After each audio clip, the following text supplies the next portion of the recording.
Township, but also he has the Small Business Development Center at KPP Community College.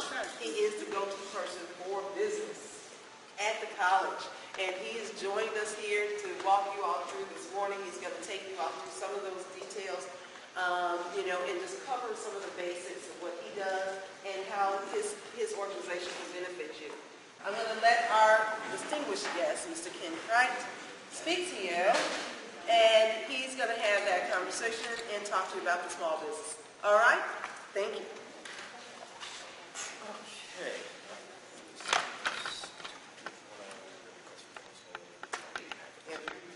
Want to pass it out? Yes. Okay. Good morning, everybody. Good morning. Like she said, this is home. Always have been, always will be. I may not be here physically, but hey, I got my family here, we got property here, this is still home. So when I get requests like this, it's never a question, if I was to help. This is home. What I want to do is kind of go through some of the services that we offer at the Small Business Development Center, and from my understanding, most of you will be completing your business plan, and we'll be moving forward in terms of getting the business or the farm started to operate as a business. Is that correct? Sure. For the most part? Okay, great. Because, so basically some of the things I'm going to talk about in business in general will apply to business on a farm. When we meet, or if we get to the point to meet individually, we'll start to kind of streamline things and kind of tailor it more towards setting up a farm as a business as opposed to a corporation or a daycare or any other type of business. There are a lot of similarities. So the PowerPoint I want to go through, if you have any questions, when I do these workshops, I like to be very informal. So we write a little something. If a thought crosses your mind, you need some clarification, please feel free to interrupt me at any point in time. So, I'm going to also give every one of you one of my business cards so we can set up the individual cards as well.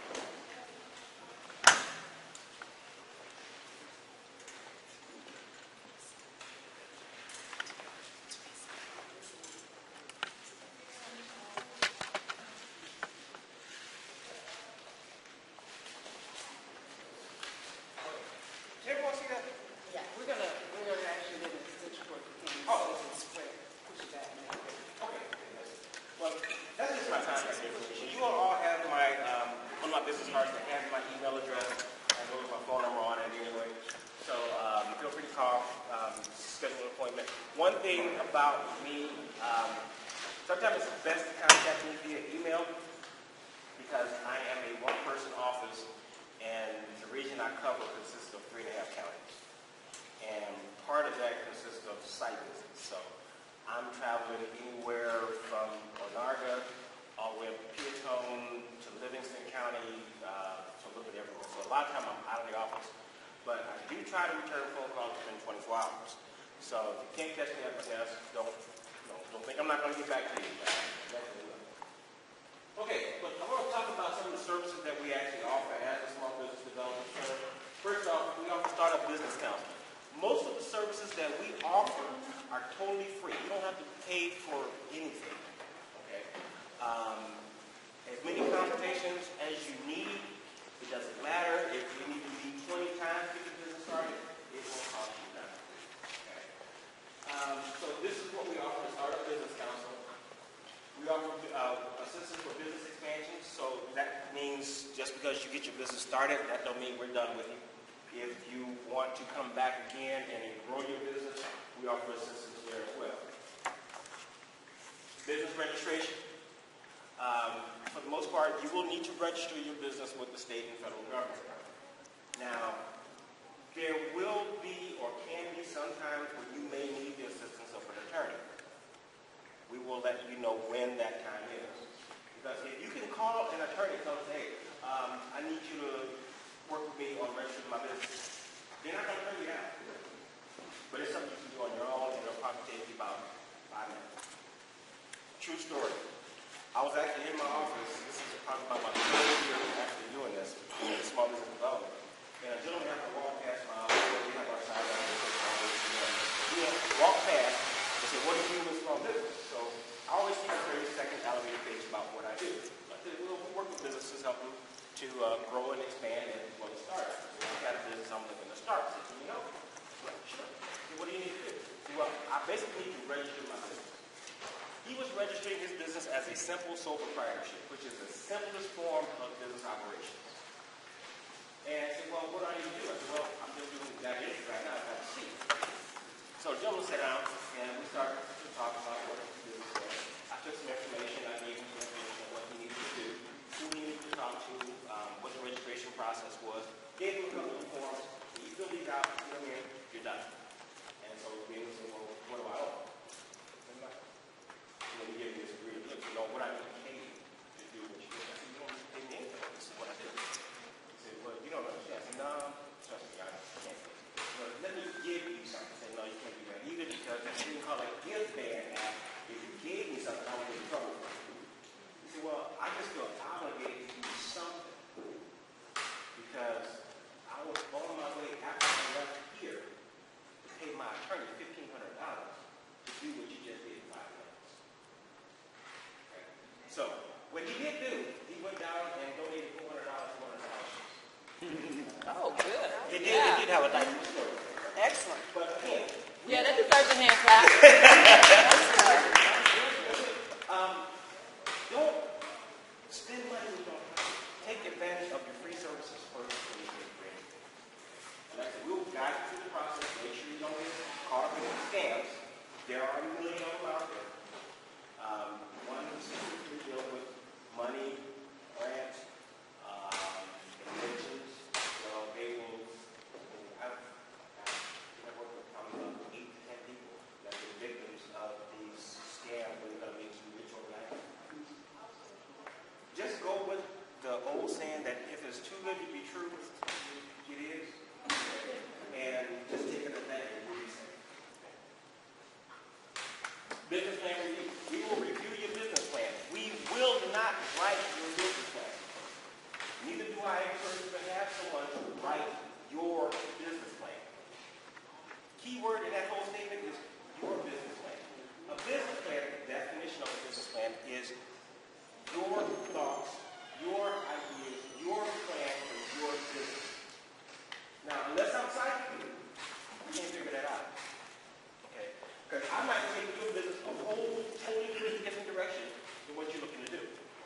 And it's not going to work because when you go to a loan officer or if you're looking at almost going to a loan officer, get funding or financing from your business, they're going to start asking you questions based on your plan that they reviewed. That was not your idea, it was my idea because you had me to write your plan. And it's kind of being quizzed on a research paper that you didn't write. Okay? Same results. And loan officers, they can use research. And that's the quickest way to get your diet for a loan. Okay. Assistance with marketing. We've worked out a plan with the local newspaper that any business we work with, if they start or expand, they would do a free advertorial. And what we tell people to do is look, put as much information about you and your business, how you got the concept, how you got the idea into that advertorial as possible because get the most out of it as you possibly can. Okay.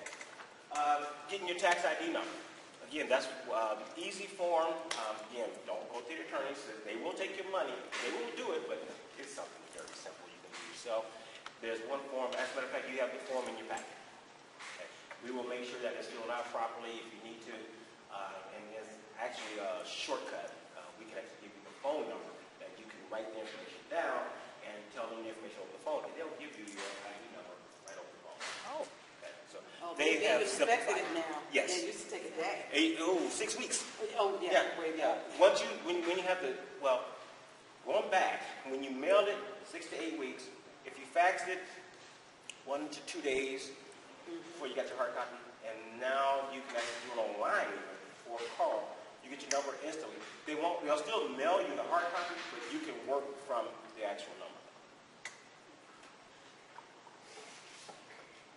Now, there is another organization that we work with. It's called SCORE, the Service Corps Retired Executives. This is a group of gentlemen that offer similar services as what I do.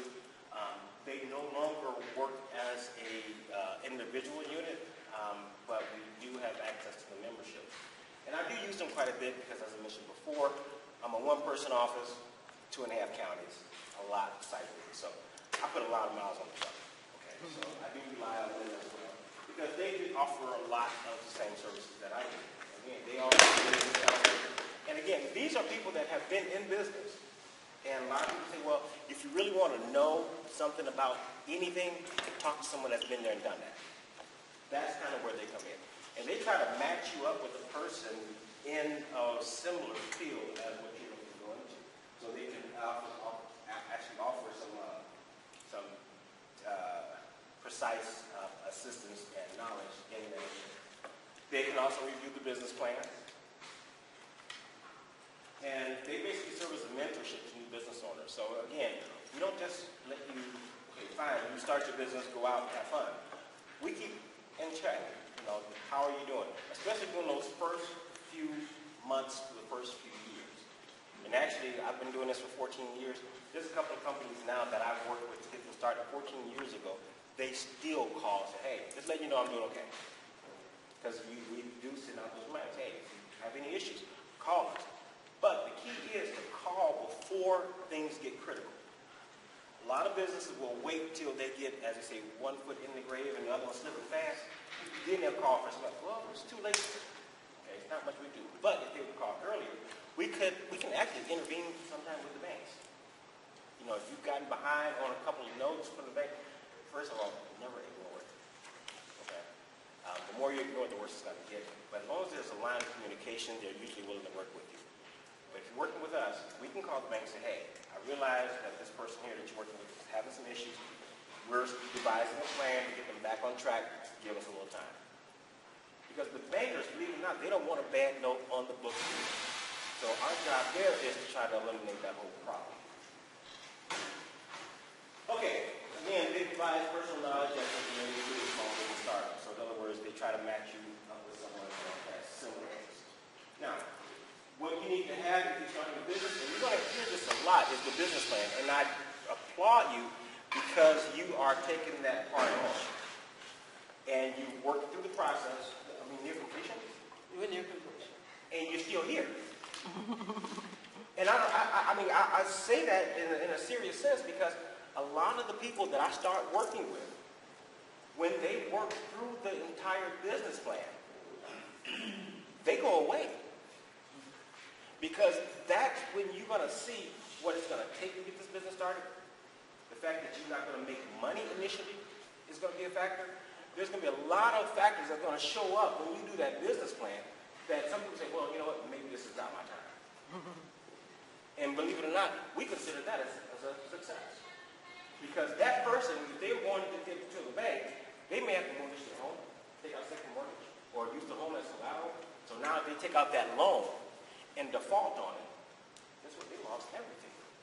So we see that as a success because this person didn't lose everything based on business that they weren't quite ready for. Any questions so far? Yeah, could you kind of rotate around so? Oh, I'm sorry. You want to go over there? Sorry about that. Okay, so we can next hear thing. Always do research. And I know a lot of you are going into farming. If there are farmer specifics, talk to other farmers that are doing what you're looking to do. Okay? And now, when I usually talk about this piece, I tell people to look, get in your car, drive anywhere from 50 to 100 miles that way. In other words, anywhere around. Don't go across the street to your neighbor. Okay?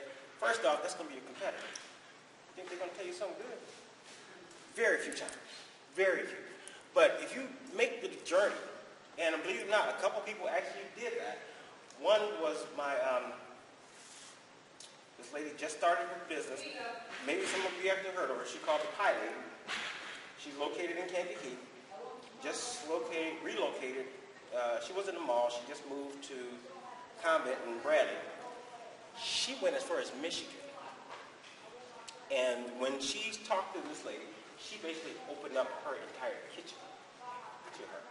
Showed her all types of recipes, ways that she can go through, cut some of her costs, and still be profitable. And the other gentleman,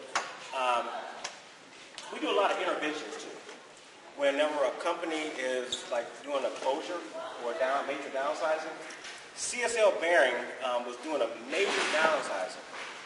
And this one family that was affected was a husband and wife, both were working there. She was in administration, he was on the floor, and he had been there for 20 years, she had been there for 15. Neither was eligible for retirement, and the most that they were going to walk out with was a service package and no job.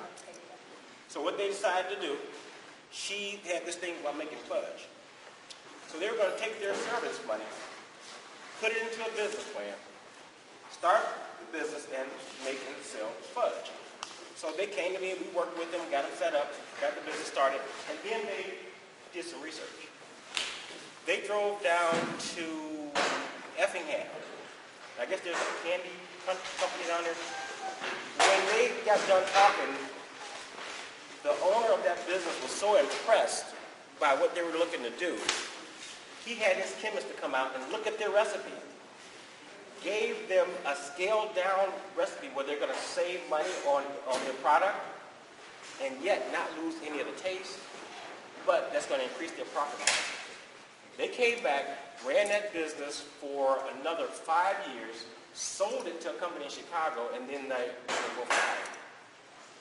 So research does help, but you got to kind of make a little bit of an effort. Be willing to make that journey.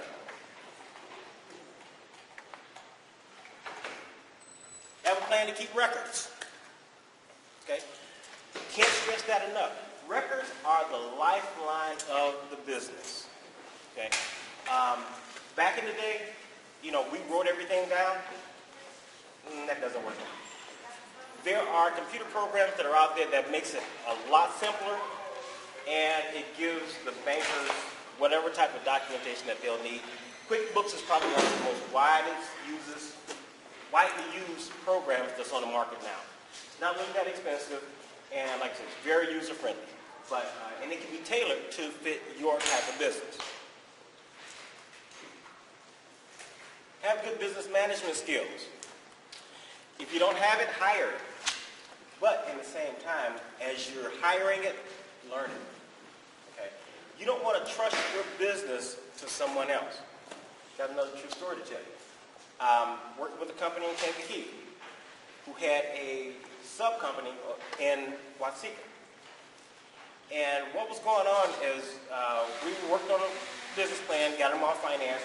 He was doing some expanding, and he trusted the people in Watsika. He would pick up the phone, hey, how's things going down there? Oh, everything's going great here.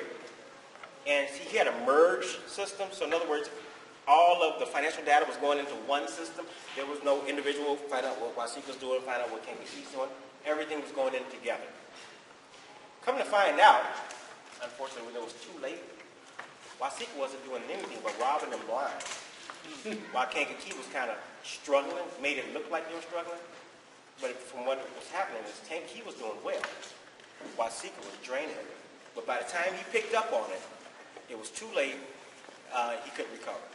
Defaulted on the loan, lost the business, ultimately lost the business. So, ultimately, you have to keep tabs on your business. Consider your business as the financial parts of it as your lifeline. If you have a medical condition that you have to hit a button every time to keep living, would you give that button to someone and say, hold this for me? Treat your business the same way. Keep tabs on it yourself. So that way, first off, if I'm going to experience a fatality for my business, I want to be the one riding the ship down. Okay? I'm not going to let someone else do it. Because if it can be saved, I'm going to be the one to save it. So same thing. Have determination. A lot of people say, well, what does that got to do with business? A lot. Okay? Because there's times you're going to get up in the morning and wonder, what the heck did I do? Why am I doing it? And can I get out of it? Okay? And how many people would work for someone else? How many people just had a regular 8-to-5 job? What do you mean? Retired? Well, even before you retired, just had a regular job. Go to work, got the check, go home. That was the normal process. Go to work, get the check, go home. Okay? Guess what? Sometimes somebody else had to spend it. But that whole demeanor changes when you become business owner. Some people say, well, how many hours do you put in as a business owner? 24 hours a day, 7 days a week, 365 days a year. Because when you're not working it physically, you're working it mentally. And see, the physical parts, that's easy fix. Take a nap, take a break, you're good. When it comes to this here, hard to turn that off. When I was still living here and going to college in Texas, I had a job at the St. Anne Foundry. Anybody heard of the St. Anne Foundry? Steel mill right there in St. Anne. I used to call that my incentive for staying in school. I hated that job. But every year I came home. If I came home on a Wednesday, I went to work Thursday. If I left to go to school on a Wednesday, I worked until that Tuesday. Okay? Hated it. But that was my incentive for staying in school. But as I got that determination part, I knew that this wasn't what I wanted to do forever. It was going to be something different. But when you come to the business and the determination factor there's going to be times when you want to say, I'm out of here. And believe it or not, when banks were financing 100% of business developments, it was easy to do. Fine, my credit might take a hit, but I'm done with it. Now, banks normally require anywhere from a 20 to a 30% injection of your personal cash into your business startup. So when this happens, I'm not saying if it happens, when it happens, the hands only go up so high. Because now you're thinking, you know what, I got something invested in here too, other than just time. Okay? Now, we're going to talk about credit in a few minutes too. First off, have proper financing when you get ready to start your business. Because things are going to happen, you're going to get hiccups, or you're going to hit a market where you're going to have to expand. You might have to get a new product line going. Okay? Or you might be at that point where the business is going so well, but you might have to hire additional people. How many people know when you hire additional people, you need to have money to pay them? Sometimes that money's not there automatically. Develop that relationship early with that loan officer or with that banker. Start off with little small things, small loans, and gradually build it. Okay? Work with another company, active company from here. Worked with a small loan, got it, paid it off early, got done, and he was working and had bid it on part of the initial Dan Ryan expansion project, and was doing a good job with it. And the foreman came to them and said, well, you know what, you guys are doing great. So-and-so just fell out of their contract, and now we're going to offer it to you. So he's in the middle of the Dan Ryan contract. Called his banker. Banker says, well, you know what? That type of loan is a little bit out of our league, but this is what I'm going to do. I'm going to make a couple phone calls for you. So the bankers, they network too. They know who's in the market for different loans. He made a call to the loan officer, set up everything. By the time the guy got back from Chicago, had all the documents ready for him to sign, pretty much a done deal.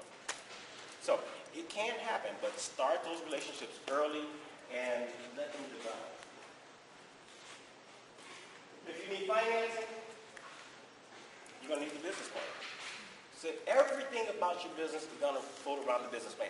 In your packet there, you have a sample business plan.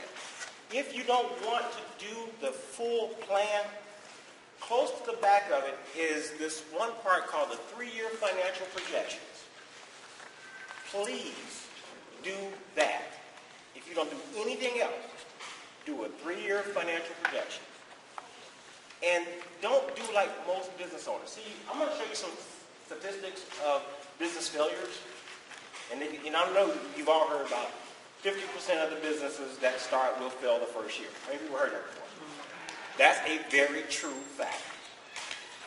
What they're not saying is 90% of that 50% that fail, the reason they fail is either they didn't have or they didn't follow their own business plan.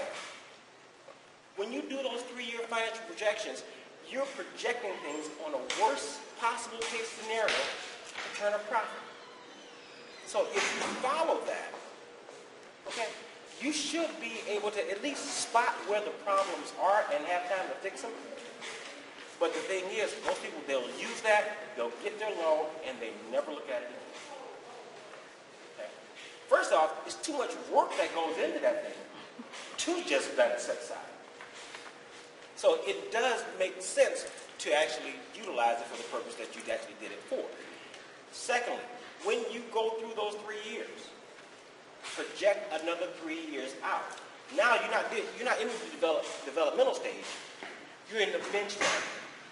So in other words, you want to know how well you expect your business to do. You want to have different line items. And when you take that financial projection and you break it down into quarters, when you work your first quarter, you measure what you've done versus what you projected. See how it lines up. If it's off, you got 3